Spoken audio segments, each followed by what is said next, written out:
Well, hello, my dear friends, and welcome back to the lab for another day of fun in the sun, high tides and good vibes, keeping cool by the pool, lots of cheer in the rear, some carousing, speaking of anal sex, it's good to be back here, and like a real pooper pirate, I've been having a real shitty time while I was gone, because I caught COVID a month ago. Yay! Christ, I tell you guys, that was probably the worst off I've been in my entire life. I did nothing but sleep for almost 6 days straight, and the body pains I had were so intense they drove me absolutely batshit crazy. But luckily, I had someone to help take care of me, and while I'm not back at 100%, I'm pretty close, but I'll talk more about that later. The main thing is that the length of time away from making videos is not something I'm trying to do again, but I'll probably need a little time to get back into the swing of things. Also, this is the first video I'm doing where I use daytime footage. I normally prefer to use nighttime footage because it's a little easier on the eyes, but let me know if you know, which one you kind of prefer, or if it even really matters to you. This spot's pretty shady, so I don't think it's too bad, but anyways. Folks, for today's video, we'll be looking at some more troops for my Chaos Space Marine army, the Brothers Paradox. Now, if you've been watching this build diary, you know that I've been struggling to come up with a decent color scheme for the Marines in this army, and I'm very proud to tell you that yes, I have picked a color scheme. And no, I actually don't hate it. Yeah, thanks. You're too kind, please. I wasn't too sure initially about how I would like to do this video, but since it's been a while, I figured it'd be kind of okay to go into some more details. So like any story, this is a tale best told from the beginning. So sit back, grab the popcorn, and enjoy my journey of uncertainty, indecision, crime, revenge, romance, and an amount of pooper pounding I can only describe as harshly disappointing. If you just want to see the minis, there'll be a time code somewhere around here on the screen or description or whatever, I don't know.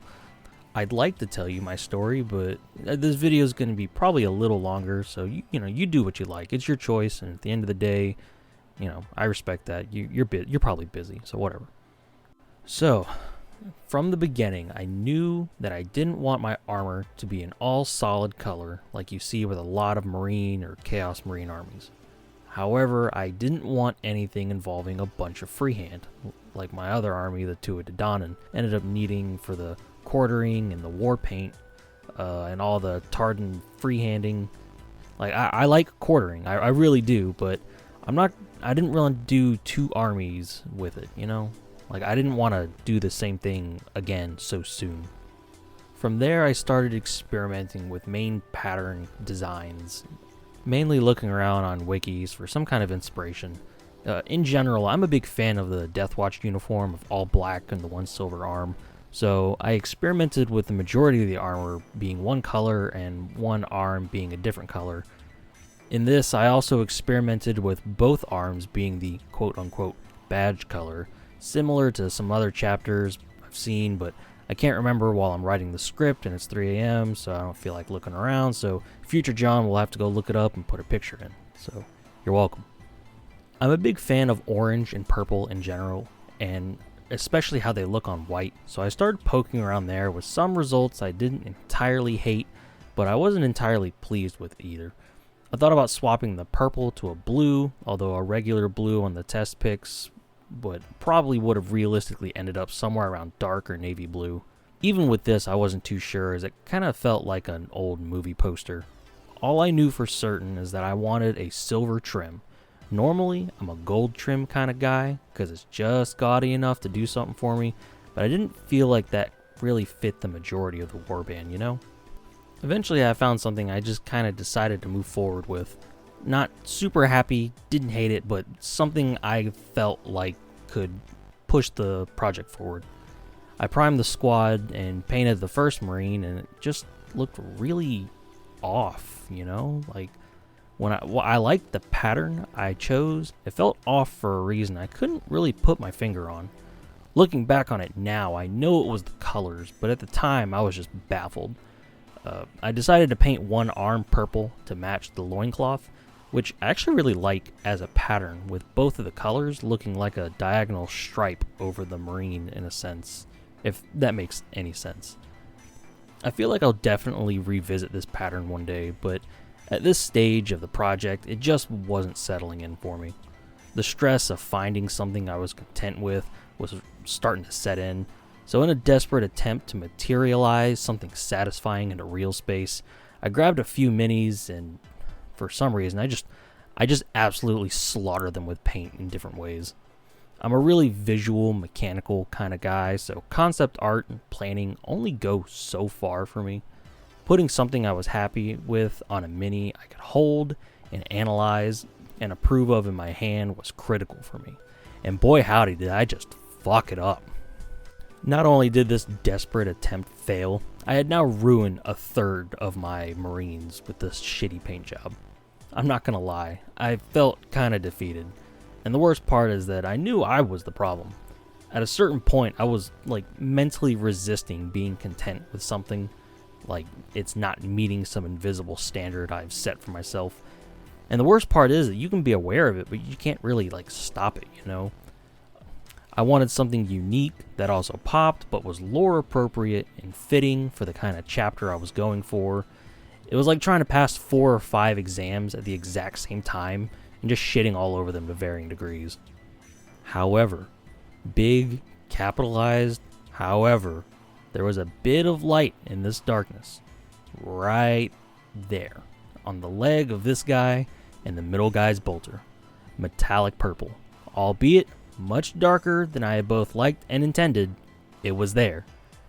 Way back in the before times of this channel, I had painted an Alpha Legion kill team, one of the many kill teams I hope to show off on this channel when my plate isn't so full. Honestly, I didn't really even consider doing that before I started writing the script, but hey, you know, I got a little something to do with that there. Yeah, whatever. So, while using Citadel contrasts over metallics is certainly not original at this point, this was my first time doing so, and not only did it just look great, but it was really easy to paint as well. Spray prime black, spray prime some silver, black wash, silver dry brush, then using the contrast to tint the armor panels, although certainly not straight out of the bottle, you really have to put it on thin. But yeah, that was like 80% of the work done in less than a day's worth of time for like a whole squad of dudes. Not only was I looking for something less stressful to paint in general, but I really liked how my Alpha Legion team came out. And so I began to strip paint. No, not the kill team, the brothers. During this process, my hands and arms like really started to ache while I was scrubbing the models. Now, I'm no stranger to body pains caused by seasonal changes, and I've been in a car accident, so I'm a little achy in general, but this was a bit more intense than normal. Little did I know at this point I had already caught COVID, or as I've affectionately come to call it, the T-virus. I'm a pretty big Resident Evil fan. But anyways, I didn't realize that body pains were a primary symptom, and Jesus Christ, it just annihilated me. It felt like over the span of 2 days, it went from like, oh man, my hands and wrist kind of hurt a little bit. I'll just take it easy for the day. And then 2 days later, I couldn't walk because my legs were in so much fucking pain.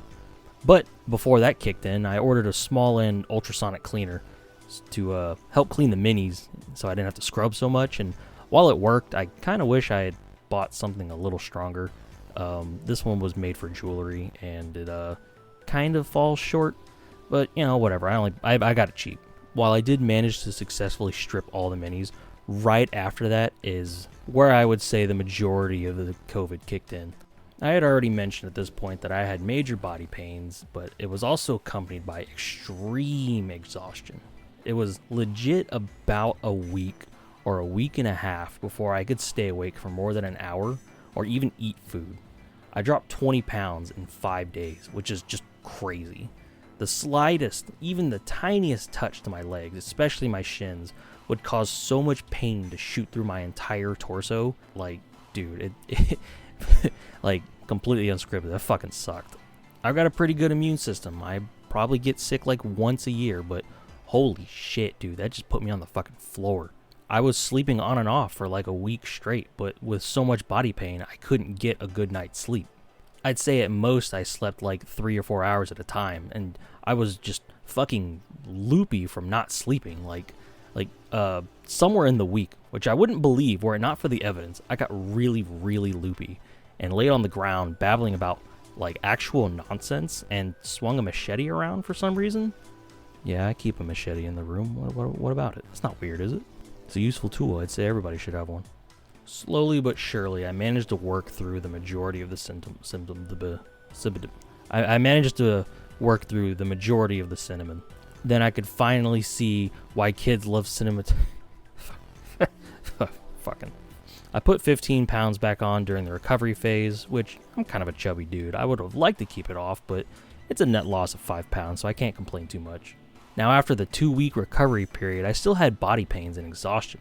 Hell, I still have it, and it's been about a month and a half now, I guess. But something I couldn't see coming were like these slight hand tremors and hand pain. It's not too bad, but it's like just noticeable enough to mess up my painting. Like, I was struggling to hold a brush right out of that, let alone hold it straight or hell, just keep my posture to paint, assuming I was fucking awake in the first place. It was not pretty, I tell you. But eventually, after a lot of struggling, I managed my first model with a new metallic scheme. So here we have an odd looking scheme with the whole mini seemingly split diagonally. During my drafting and research in an effort to not stumble into recreating an existing chapter or warband, something the Tua Dedanan almost did thanks to the Angel of Defiance, I stumbled into a Chaos Marine warband, the Flawless Host. I really like their scheme, although I wanted to simplify it a bit if I were using it for a whole army. You know, going a little more ornate for like HQs and stuff, but you know, simplifying it for the troops is what I wanted, and so I did. The whole mini now looks divided at an angle, split between a metallic purple to show allegiance to Slaanesh and a metallic orange to contrast it, while also being a contrast to the original Alpha Legion's color palette, which mainly consists of turquoises and blues and greens. It had cool lore implications, it had a striking, unique appearance, and it was easy to paint. I could look at my mini and actually feel content. Or so I thought. Something about the paint scheme just didn't sit well with me. Trust me, there's no time to absolutely hate your project better than when you're finished. But in my confusion, I decided to sit on it while I collected my thoughts. Eventually, I decided to remove the orange from the scheme. The orange, while being the only color tying the paint scheme to the cultists I had previously painted, were actually a huge reason why I was discontent with a lot of the concept color schemes. Of course, the contrasting color isn't supposed to, you know, like blend in, you know, it's supposed to contrast, it's supposed to oppose a color, but for now I decided to remove the orange and deal with the cultist problem another day, something future me will certainly reference as a source of the migraine I am currently causing him. Thankfully, due to a clear coat I had applied earlier in the process, the contrast was very easy to remove with just a Q-tip and a bit of acrylic paint thinner. From there, I tried Contrast Pterodon Turquoise, much like I did in the past with my Alpha Legion kill team. I felt like this really catered into the lore of the warband, being evenly split between like the hidden agendas of the Alpha Legion and the blind worship of nasty horny space Satan. I could feel it in my bones, bro. This was it. I had been struggling with this for weeks, and I finally had something I could be satisfied with. I painted 10 Marines like this, finished up all the bits and bobs, and called it a day. I was content. Well, that's what I'd like to say, but no. Immediately after finishing all 10 models, 2 squads of 5, I grew extremely discontent with the colors. I just fucking hated looking at these models. The pattern itself was great. I was fully satisfied with it, had no intentions of even changing it. But the colors, man, the colors were just not working for me. For Chaos Marines, they just didn't look menacing or, well, chaosy. Now, purple Chaos Marines, yeah, that's chaos. Turquoise Marines, yeah, that's still chaos, I feel it. Purple and turquoise, I don't know, man. I felt like I should have just been painting fucking Harlequins at that point. Something about it, it looked, I don't know, silly, I guess? Maybe not silly, but just not the vibe I wanted for me, you know? This was a problem I eventually solved, but to do so, I had to take a massive step back. What was it about Chaos Marines that I enjoyed, and how could I encapsulate that feeling into a simple color selection? Just one color. It was a while before I could truly answer that question with genuineness. And it turns out I answered that problem 20 years ago in the past. Yeah, man, of course there's a flashback in this story. Let me take you back to the days where I was a wee child. My dad was in the Navy and we were stationed in Okinawa, Japan. I was just barely 4 years old at the time, and in the mid-90s, you couldn't even tie your goddamn shoe without seeing something like Power Rangers or something very similar to it. Colorful suit, explosions, giant mecha, a sword you hold like a flute to play a trumpet to summon Mechagodzilla. It was everything a kid needed. Kids were eating that tokusatsu shit up like flies, and I was one of those shit-eating flies. But kind of different. According to my father and my brother's accounts, while everyone cheered for the multicolored heroes, I was the only one cheering for the villains. Even when it came to collecting toys, everybody had the, whatever multicolored hero squad it was for the show, and I had all the villain action figures. When my dad asked me about it, I said something that would later, 20 years down the line, open my eyes to a philosophy I had been aware of, but due to the stresses of the project, I had been blinded to. Little John turned to my dad, and in a show of pure 4-year-old wisdom said, "Dad, the bad guys always look cooler. Being bad is cool." And he was so fucking right. I'm so right. Now, I'm not a big fan of kids in general. To be honest, I fucking hate them. But every once in a while, they just say something so clear, so raw and truthful and honest that just kind of, no matter what your age, you just kind of internalize it and you go, you know what? If that kid knew it, I can take this to heart. And he was right. Little me, not dad. Evil is the pinnacle of fashion. And growing up in the 2000s on a steady diet of Linkin Park, skater culture, watching a lot of Jackass and shit, and cute-ass goth and emo chicks that very casually threw themselves at you and it made you feel kind of funny below the belt, I knew what I had to do. What better way to embrace your inner edge and be the villain than the Rolling Stones philosophy of just slathering these sons of bitches in black? As soon as that black paint hit the mini, I just fucking knew in my DNA that I hit the jackpot. Black and purple is Slanesh as shit, and they just look evil at a glance. It's just a big fucking sign over my head that says, yeah, I'm chaos.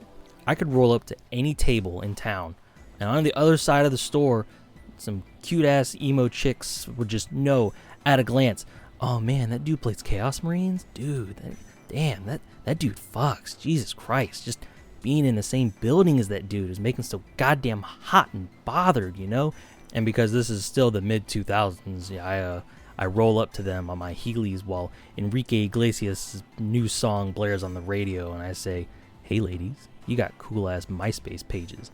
Why don't you come back to my place? I'll heat up some pizza rolls while we play Tony Hawk Pro Skater 3. We can blare some Alien Ant Farm or CKY while you do dirty things with that infinite grind cheat code. Top it off with a wink and a rar, and you got ladies going tooth and nail to glomp your ass, dude. For real." I'm sorry, I legit forgot what I was talking about for a second. Oh yeah, the black paint. So with that major leap in development, I began the process of recoloring my Marines. But alas, the hands were bumping, the music was thumping, and my back was crumpling over, mainly in pain from trying to paint while dying from T-virus. It was here that I made an executive decision. Vallejo, or Vallejo, or however the fuck you're supposed to pronounce it, makes a black paint, like most paint companies do, I guess, but it's the best black paint I've ever used, and it's a very matte finish. I decided to just paint over the turquoise, later swapping back to a bright silver to cover up any parts on the silver trim that still had turquoise or, needed touching up. Not only did this save me a lot of time because I didn't have to strip paint again, but also took into account my failing physical condition.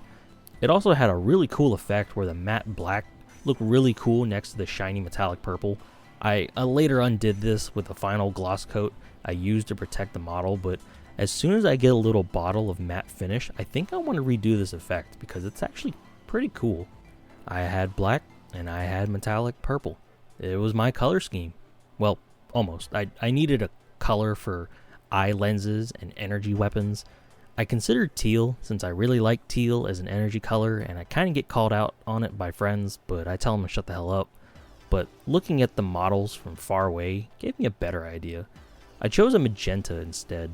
Not only is this a nice, bright color to stand out from the darker color scheme, but the magenta combined with the light gray I later chose for the loincloths made the whole color scheme resemble Gormagala, a monster from the Monster Hunter series that debuted in Monster Hunter 4. I'm a diehard Monster Hunter fan, like, fucking obviously, but I use I use Iceborne for the background for like all my videos these days. But I've been playing since the original Monster Hunter 1 released on the PS2 in 2004, and Gormagala is one of my favorite designs in the entire fucking franchise. It looks like a demonic xenomorph, or if he was like a dark wizard. Its wings being articulated like a second pair of arms and resting over its body like a dark cloak. With that in mind, I was finally set on a scheme that I actually liked, and a few coats of paint later, I was finally done with these Marines. And here are the final models, finally. Looking at the video here, something is off about the white balance, and I don't know why, and I'm gonna go ahead and apologize for that. It looks fine on my phone, but it looks different on my PC, and I don't know why.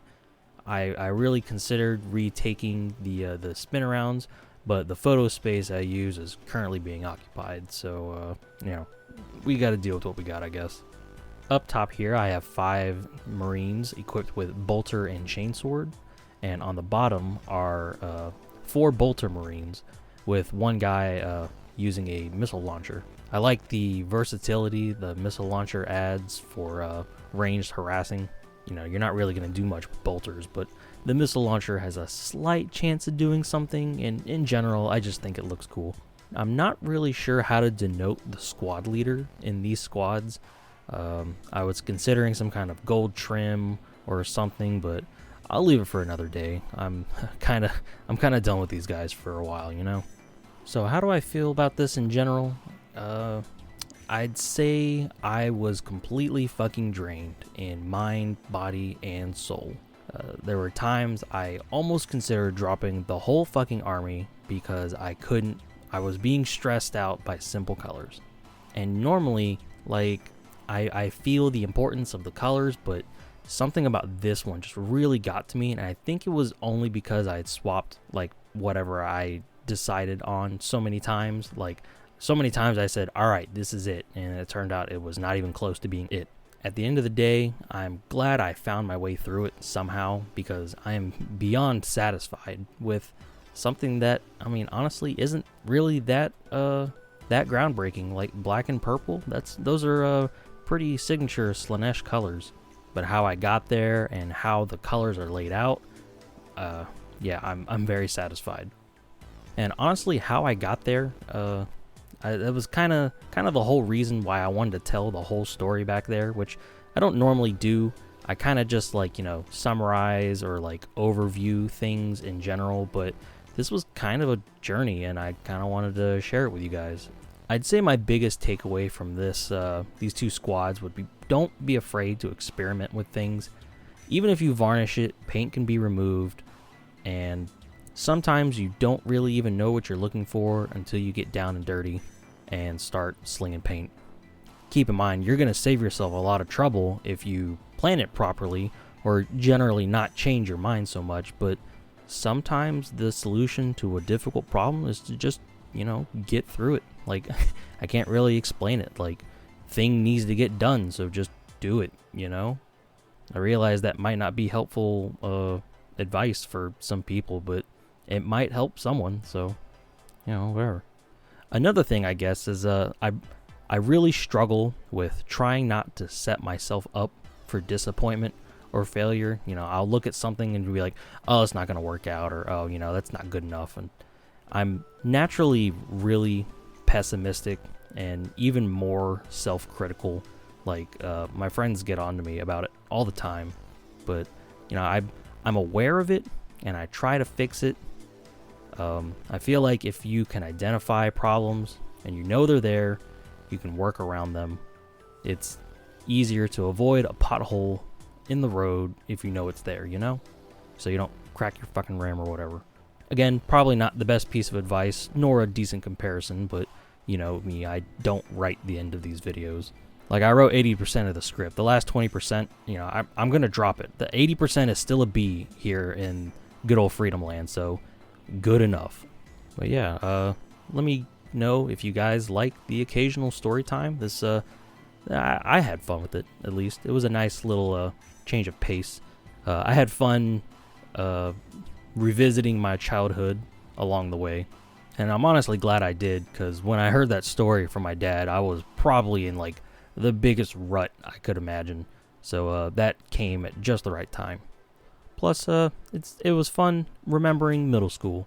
I know middle school is a weird time for a lot of people, but mine was pretty okay, and there were a lot of cute girls that I wish I had the opportunity to get to know better. I knew a lot of cute goth and emo chicks, but you know, you can never have too much of a good thing unless you overdose and die. For some reason, when I think of the year 2006, the first thing that comes to my mind is a driving range near my aunt's house. I don't know why. I never went there. I don't even play golf. I worked at a golf course in high school, but like, I never like played, you know? But yeah, next unit is making good progress. I hope to put them on the channel soon, and I hope you're here to see them. So thank you for watching, and now we are at the end of the video. And all this 2000 talk is making me realize that in the end, it doesn't even matter. One thing, I don't know why, it doesn't even matter how hard you try. Keep that in mind. I designed this rhyme to remind myself how I tried so hard. Spider